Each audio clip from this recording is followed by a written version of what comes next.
কি না পুরো নাম বলো, বাসা কোথায়?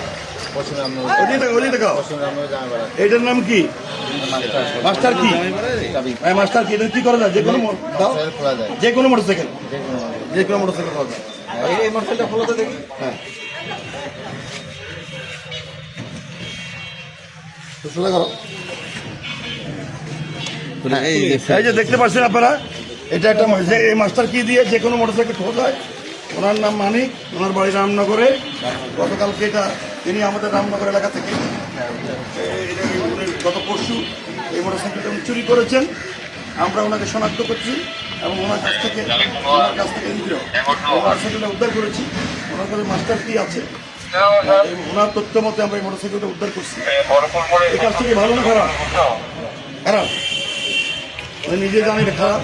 যার মোটরসাইকেল গেছে আপনি আসেন, আপনার অনুভূতি ব্যক্ত করেন কিভাবে আপনার মোটরসাইকেলটা হারিয়ে গেল বলেন, জোরে বলেন নাকি বলেন। আমি আমার শাশুড়ি বাড়িতে যাওয়ার থেকে। কোথায় শাশুড়ি বাড়ি? কোথায়?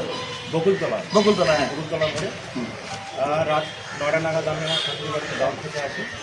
সেই মুহূর্তে নিচতলায় গাড়িটা রেখে উপরে গিয়ে দেখি আমি 11টা নাগাদ আসে দেখি আমার গাড়িটা চলে গেছে। এবং তৎক্ষণাৎ আমি সিসিটিভি পুলিশ চেক করার পর শনাক্ত করতে পারলাম যে মানিক ভাই আমার গাড়িটা নিয়ে গেছে। আপনাকে মানিক শনাক্ত করেন নাই? না না না, আমি তখন মানিক শনাক্ত করেছে পুলিশ।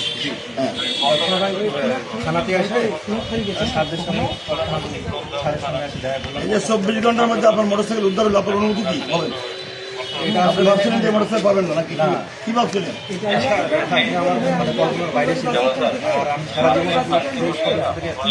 কৃতজ্ঞতা স্বীকার করে যে আসলে এটা ছোট, আমার মনে হয় যে এটা ছোট হয়ে যাবে। আপনি আমাদের দিনাজপুর পুলিশের এই কার্য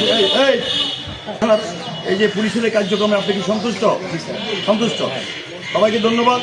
কোথাও মোটরসাইকেল চুরি হয়ে গেলে আপনাকে জানাবেন, আমরা ইনশাল্লাহ আপনাকে উদ্ধারে সাহায্য করব। আপনারা সবাই ভালো থাকেন, সুস্থ থাকেন। হ্যাঁ, আমরা তার বিরুদ্ধে আইনের ব্যবস্থা নিই।